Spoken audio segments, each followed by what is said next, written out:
Jom sama-sama kami. Caranya mudah. Hanya klik join button. Terima kasih. Kita sebagai makhluk Allah, ahsibanna su'ayyutraku ayyaqulu amanna wa hum la yuftanun. Kita tidak akan diiktiraf sebagai orang yang beriman hanya dengan kita mengaku ataupun kita bercakap bahawa aku adalah orang beriman. Belum. Belum. Allah jawab dalam surah Al-Ankabut, ayat awal-awal dalam surah Al-Ankabut. Apakah kamu menyangka bahawa kamu sudah beriman hanya dengan cakap kamu beriman? Dengan pakai kopiah, dengan pakai baju Melayu, dengan ada janggut sikit, kamu nak kata kamu beriman? Belum, kata Allah. Sehinggalah kamu diuji. Sehinggalah kamu diuji. Dan hari ini ujian sampai. Setiap manusia akan diuji. Saya diuji. Dia menguji itu sampai menggoncang iman. Jadi kalau kita dah tahu dah bahawa Allah bagi tahu pada kita di dalam Al-Quran bahawa kita akan diuji. Ayat Al-Quran tu dah turun kepada kita, pada Nabi Muhammad 1400 tahun. Maknanya kita dah baca dah Quran tu daripada kecil. Kamu akan diuji. Daripada kecil kita baca dah, kamu akan diuji. Okey, kalau kita dah diberitahu bahawa kita akan diuji, so buat persiapan mental dan fizikal. Yang timbul masalah kepada kita sekarang ini ialah tak pernah nak rasa bahawa itu ujian. Sebab tu bila akhaznahum baghtatan fa izahum mublisun, bila balak tu datang secara tiba-tiba, mengejut, menyanda dia jadi dalam keadaan putus asa. Sebab dia tak ingat bahawa itu memang sifat yang Allah Ta'ala jadikan pada makhluk. Ujian akan sampai. Jadi perkara yang pertama yang kita kena buat ialah sentiasa mengingati bahawa ujian akan sampai kepada ujian kematian. Kita tengok aku akan mati, mak bapak aku akan mati, anak-anak aku akan mati, isteri suami aku akan mati. Simpan dalam hati. Setengah orang bila sayang pada anak, sayang terlampau-lampau sampai tak pernah fikir satu hari anak tu akan mati. Bila mati anak tu, tu yang jadi gila. Dia sayang sangat pada mak dia sampai tak nak fikir mak ni hanyalah pinjaman daripada Allah. Satu hari Allah ambil. Bila mati mak dia, apa jadi pada anak-anak dia? Sampai ada kes yang bunuh diri, isteri mati. Kereta yang kita ada ni makhluk yang Allah Ta'ala bagi pinjam pada kita, benda baru. Dia ada rosak, dia aksiden. Bila aksiden, kita terima hakikat. Ini harta dunia je, bersih je. Dia nak aksiden, dia nak kemek, biasalah, tak ada apa. Tetapi kalau dia tak bersedia, bila kereta dia aksiden, dia punya marah, dia maki hamun sungguh sampai dia tak boleh terima. Kereta dia, rumah dia terbakar apa semua. Dia jadi, cubalah kita balik pada kaedah Al-Quran. Al-Quran bagi tahu bahawa di situ adalah ujian untuk awak. Jadi kalau jadi apa-apa, kita boleh accept.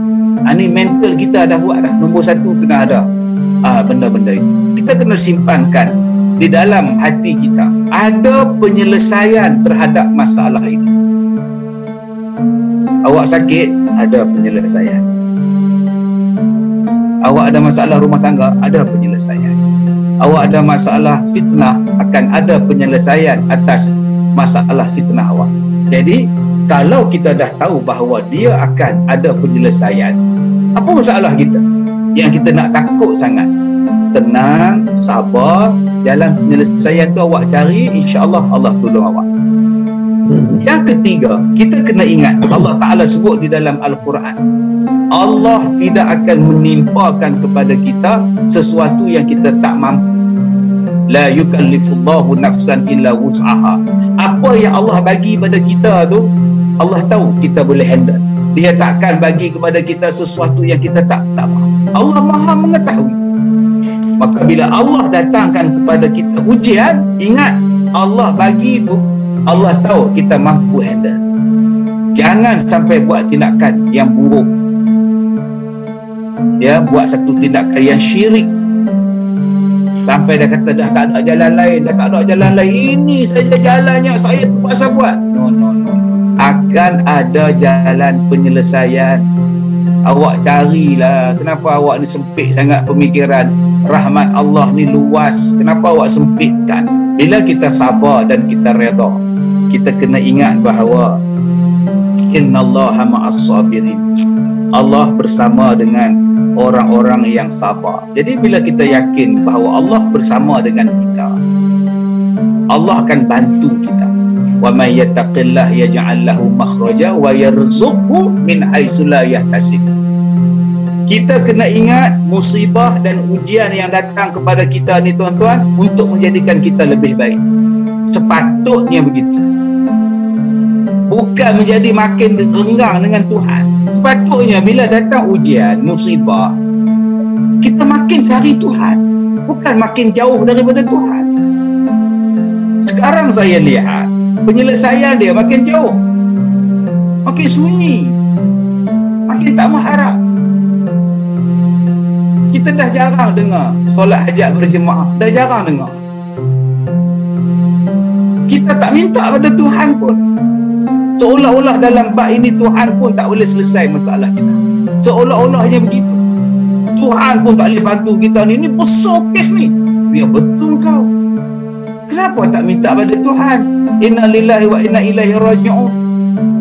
Minta kepada Tuhan, satu dengan cara berdoa, satu dengan cara taubat, satu dengan cara meniru apa yang diperintah oleh Nabi dan diperbuat oleh Nabi, dan juga mengambil daripada Al-Quran. Jadi Allah akan bersama dengan kita. Sebab itu Allah kata wa yarzuqhu min haitsu la yahtasib. Dia akan berikan rezeki kepada kamu daripada jalan yang kamu tidak duga, dan akan diberikan jalan keluar daripada masalah.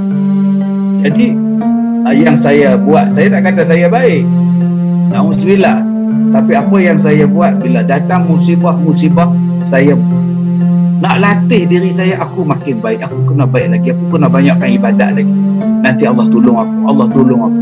Dan selalu saya fikir, bila datang satu ujian, bila datang satu musibah kepada saya selalu fikir dalam kepala otak saya, Allah nak bagi nikmat lepas ni, Allah nak bagi ganjaran lepas ni, Allah nak bagi benda lain lepas ni. Saya tunggu apa benda yang Allah Ta'ala nak bagi.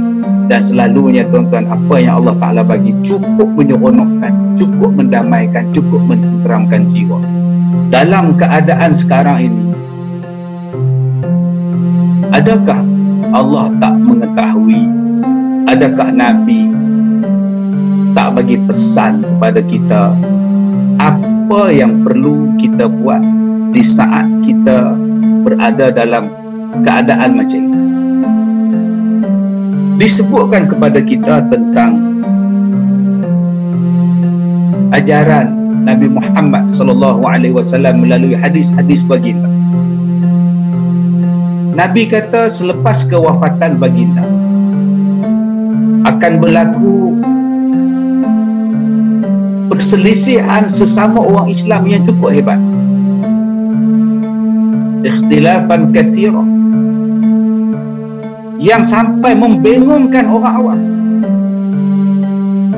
Jadi bingung kita, mana satu yang betul ini, mana satu yang betul. Fasayara ikhtilafan katsira, kamu akan nampak perselisihan. Dan hari ini perselisihan sudah berlaku. Apa yang perlu kita buat? Tak adakah solusi yang diajar oleh Nabi? Jawapan dia, mustahil Nabi tak ajar. Mustahil Quran tak bagi tahu. Al-Quran ini adalah ayat daripada Allah Subhanahu wa Ta'ala untuk kita hidup dalam dunia ni. Macam mana cara dia? Bila ada ujian, bila ada musibah, apa yang perlu dibuat? Bila dapat nikmat, apa yang perlu dibuat? Baik, kita lihat. Masalah yang kita hadapi sekarang ini ialah macam mana yang betul, mana yang salah. Dalam Islam dah ada yang betul. Yang betulnya ialah Nabi Muhammad SAW. Jadi kata Nabi, alaikum bisunnati wa sunnati khulafa'ar rasyidin al-mahdiyyin.